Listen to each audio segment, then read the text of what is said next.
ರಾಜ್ಯಪಾಲ ಗೆಹ್ಲೋಟ್ ಬಗ್ಗೆ ಅವಹೇಳನಕಾರಿ ಹೇಳಿಕೆ ಆರೋಪ ವಿಚಾರಕ್ಕೆ ಸಂಬಂಧಪಟ್ಟಂತೆ ರಾಜ್ಯ ಕಾಂಗ್ರೆಸ್ ನಾಯಕರ ವಿರುದ್ಧ ಬಿಜೆಪಿ ಟೀಮ್ ದೂರು ದಾಖಲು ಮಾಡಿದೆ.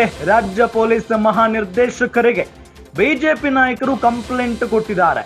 ಸಚಿವರಾದ ಜಮೀರ್ ಅಹಮದ್ ಖಾನ್, ಸಚಿವ ದಿನೇಶ್ ಗುಂಡೂರಾವ್, ಎಂಎಲ್ಸಿ ಐವಾನ್ ಡಿಸೋಜಾ ಸೇರಿದಂತೆ ಹಲವರ ಹೆಸರುಗಳನ್ನ ಉಲ್ಲೇಖ ಮಾಡಲಾಗಿದೆ.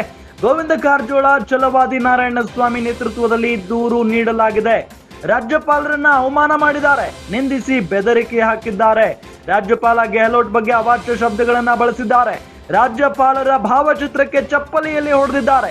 ಬಾಂಗ್ಲಾ ಪ್ರಧಾನಿಗೆ ಬಂದಿರೋ ಪರಿಸ್ಥಿತಿ ಬರುವ ಬೆದರಿಕೆಯನ್ನ ಹಾಕಿದ್ದಾರೆ.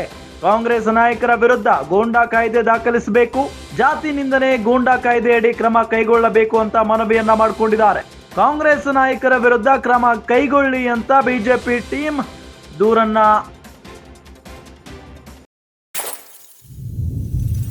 ನಿನ್ನೆ ನಾವು ಗಮನಿಸಿದ್ವಿ. ಇಡೀ ರಾಜ್ಯಾದ್ಯಂತ ಗೆಹ್ಲೋಟ್ ಅವರ ವಿರುದ್ಧವಾಗಿ ಕಾಂಗ್ರೆಸ್ನ ನಾಯಕರು, ಕಾಂಗ್ರೆಸ್ನ ಮುಖಂಡರು, ಕಾಂಗ್ರೆಸ್ನ ಕಾರ್ಯಕರ್ತರೆಲ್ಲ ಬಹಳಷ್ಟು ಆಕ್ರೋಶದಿಂದ ಪ್ರತಿಭಟನೆಯನ್ನ ಮಾಡಿದ್ರು.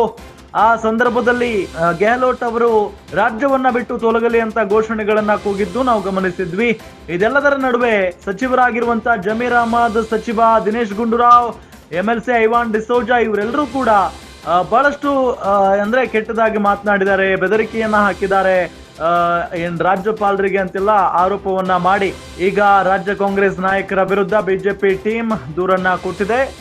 ಜಾತಿ ನಿಂದನೆ ಗೂಂಡಾ ಕಾಯ್ದೆಯಡಿ ಕ್ರಮ ಕೈಗೊಳ್ಳಬೇಕು ಅಂತ ಹೇಳಿ ಇಲ್ಲಿ ದೂರನ್ನ ದಾಖಲು ಮಾಡಿರುವುದು. ಸಂವಿಧಾನದ ಹುದ್ದೆಯಲ್ಲಿರ್ತಕ್ಕಂಥವ್ರು ಮತ್ತು ರಾಷ್ಟ್ರಪತಿಗಳ ಪ್ರತಿನಿಧಿ ಅಂಥವ್ರ ವಿರುದ್ಧ ಪೊಲೀಸರು ಸೋಮೋಟೋ ಕೇಸ್ ರಿಜಿಸ್ಟರ್ ಮಾಡಬೇಕು. ಮಾಡದೆ ಗೊತ್ತಿಲ್ಲ, ಮಾಡಬೇಕು ಈಗಾಗಲೇ ಅಂತ ಗೊತ್ತಾಗ್ತದೆ.